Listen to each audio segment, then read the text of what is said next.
जहाँ दो चिड़िया और एक चिड़ा रहा करता था।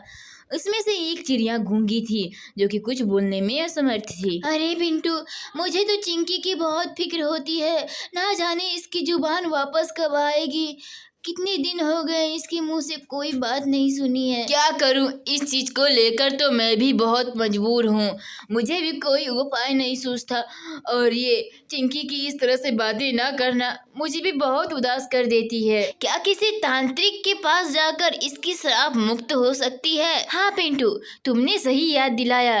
तांत्रिक के पास जाकर इसकी आवाजें बिल्कुल ठीक हो सकती है।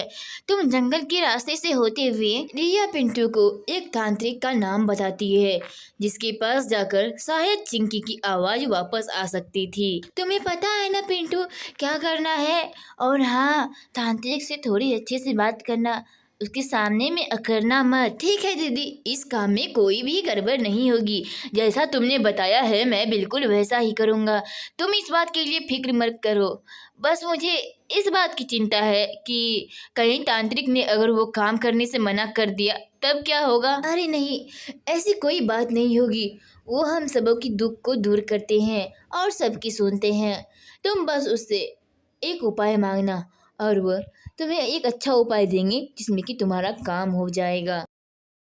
उसके बाद पिंटू लाल सूरज को पार करते हुए पहाड़ी के रास्ते से उन खेतों में जाने का प्रयास कर रहा था और आखिरकार वह हरियाली वाले खेतों में आ जाता है जहाँ कई सारे नारियल के पेड़ होते हैं और कई सारे पौधे होते हैं।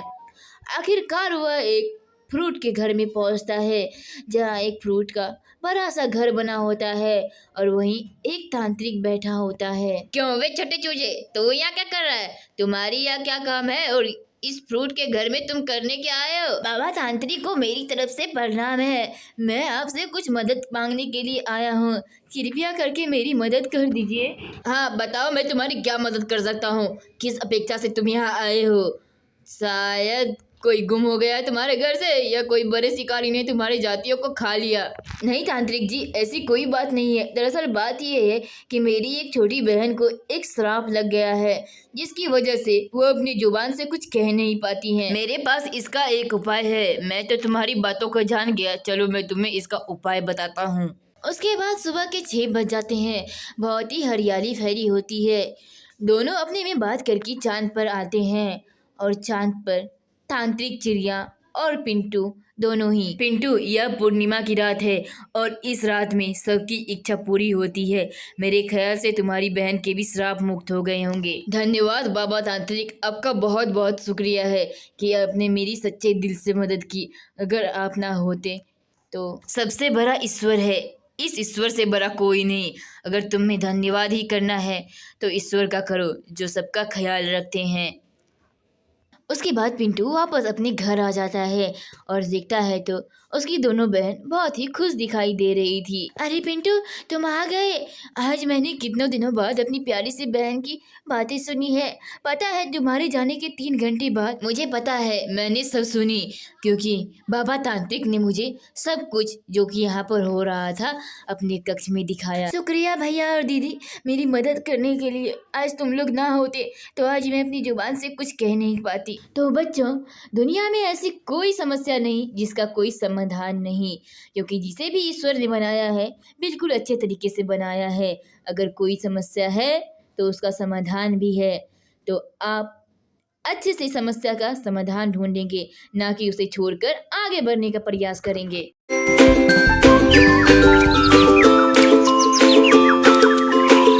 यह कहानी है एक छोटे से गांव की, जहाँ एक चिंटू नाम का लड़का रहा करता था। उसके माता पिता बचपन में ही गुजर गए थे। काश मेरे माता पिता इस दुनिया में होते तो मुझे आज यह दिन नहीं देखना पड़ता। मैं पढ़ाई करके कुछ अच्छा करना चाहता हूँ पर उसके लिए मेरे पास इतने सारे पैसे नहीं है। चिंटू अपनी लाइफ में कुछ बड़ा करना चाहता था पर बेचारा गरीब और अनाथ होने की वजह से वह आगे नहीं बढ़ पा रहा था। फिर भी चिंटू अपनी किताब अपने दोस्तों से मांगकर पढ़ाई किया करता था। चिंटू अभी 8वीं क्लास में था और वह सरकारी स्कूल में पढ़ रहा था। जब चिंटू पढ़ाई किया करता तो सारा ध्यान अपना पढ़ाई पर ही लगा देता था। एक दिन उसकी चाची उसके पास आती है। चिंटू अपनी चाची को देखकर बहुत ही डर जाता है। बेचारा अकेला बच्चा सहमा हुआ, वो कहे भी तो कहे क्या। उसे किसी चीज की डर तो थी अपनी चाची से, जिसकी वजह से वह अपना मुंह नहीं खोल पा रहा था। क्यों चिंटू, मुझे नहीं लगता कि मैंने तुझ जैसा मनोज बच्चा अपनी जिंदगी में देखा होगा। अरे जब तू पैदा हुआ था ना, तभी तेरे माता पिता इस दुनिया से चले गए और मुझे भी मन में लगा। ओह प्लीज चाची, आप मुझे ताने देना बंद करिए, क्योंकि मेरे माता पिता एक बीमारी की वजह से डेथ किए हैं। और जब मेरे माता पिता का देहांत हो गया तो उस समय तो आपने मेरी कोई मदद नहीं की। अरे चुप कर जा, तेरी इतनी हिम्मत कि तुम मुझसे जबान लड़ाएगा। छोटी मुंह और बड़ी बात, ये तुझ पर शोभा नहीं देता।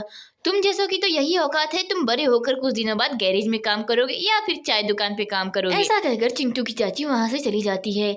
पर बेचारा चिंटू उस बात का हमेशा अफसोस करता रहता है।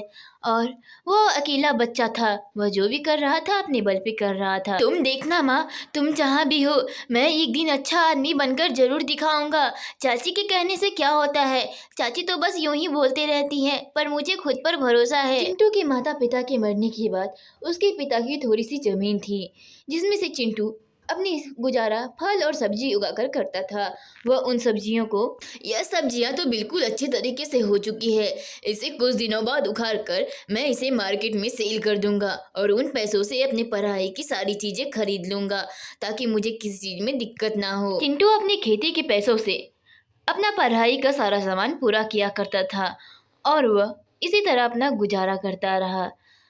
इसी तरह कई महीने कई साल बीत जाते हैं और अब चिंटू बिल्कुल 22 साल का हो जाता है। पर खुशी की बात तो यह थी कि चिंटू ने अभी भी अपनी चाची की बातों को भुलाया नहीं था। तुम देखना माँ, मैं चाची की बातों का एक ना एक दिन जवाब जरूर दूंगा, मैं कुछ ना कुछ बड़ा जरूर करूंगा। चिंटू ऐसा ही अपने मन में कहता रहता था। और फिर एक दिन चिंटू की इंटरव्यू होती है, जिसमें कि इंटरव्यू के ऑफिसर्स ने इसे सेलेक्ट कर लिया होता है और उसकी जॉब वहाँ लग जाती है। कांग्रेचुलेशंस चिंटू जी, आप जॉब के लिए तैयार हैं और आपकी सिलेक्शन हो चुकी है। आप यहाँ कल से ड्यूटी करने के लिए आ सकते हैं। चिंटू जब ऑफिस से बाहर निकलता है तो वहाँ बहुत सारी लड़कियाँ भी उसे कांग्रेचुलेशंस कह रही थी और उसे इस समय बहुत ही गर्व महसूस हो रहा था। कांग्रेचुलेशंस सर, मैंने सुना कि आपकी सिलेक्शन हो चुकी है और आप कल से ड्यूटी पर आएंगे। शुक्रिया निधि जी, हाँ कल से मैं जॉब पर जरूर आऊँगा और अपनी जॉब पूरी सच्चाई के साथ निभाऊंगा। ठीक है चिंटू जी, अब मैं चलती हूँ, कल आपसे फिर मुलाकात होगी। उसके बाद चिंटू घर आ जाता है और घर में आकर वह बहुत ही खुश था, क्योंकि उसकी सिलेक्शन जॉब में हो चुकी थी। माँ, आखिरकार मेरा सिलेक्शन हो चुका है आज माँ, काश तुम भी इस दुनिया में होती तो मेरी इस खुशी को देख पाती। उसकी माँ इस दुनिया में तो नहीं थी, पर बेचारा चिंटू अपनी माँ को हमेशा याद करता था और उनसे बातें भी किया करता था। गुड नाइट माँ, मैं अब सोने जा रहा हूँ, क्योंकि सुबह मुझे अपनी ड्यूटी पर जानी है। सुबह होते ही चिंटू अपनी ड्यूटी पर जाने के लिए तैयार होता है। वह तैयार होता है तो हाथ में एक डंडा लिए और सर पे एक टोपी पहने और पुलिस ऑफिसर्स की ड्रेस पहने हुए। देखो माँ, मुझे मैं कितना अच्छा लग रहा हूँ ना, आखिरकार आज मैंने चाची का बातों का जवाब दे ही दिया।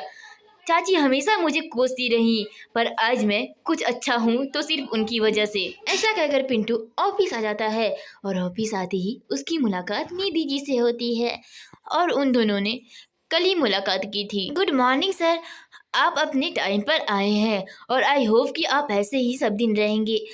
उस साइड आपकी ऑफिस है, आप वहां जाकर अपना ड्यूटी अटेंड कर सकते हैं। शुक्रिया निधि जी मुझे बताने के लिए। हाँ, और मैं ऐसे ही हमेशा अपने टाइम पर ही आऊँगा, मैं कभी लेट नहीं करूँगा।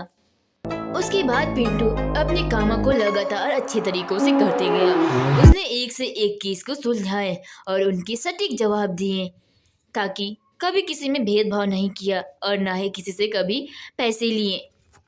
तो बच्चों, इस कहानी में आप लोगों ने देखा कि किस तरह से पिंटू की चाची ने पिंटू को जलील किया, पर बेचारा ने उसकी बातों का कोई जवाब नहीं दिया। जरूरी नहीं कि हमेशा आप किसी की बातों का जवाब अपने मुंह से ही दें, कुछ बातों का जवाब काम से भी दिया जाता है। इसलिए जब भी आपको कोई जलील करे तो उनकी बातों का जवाब ना दे, जवाब दो तो सिर्फ काम से।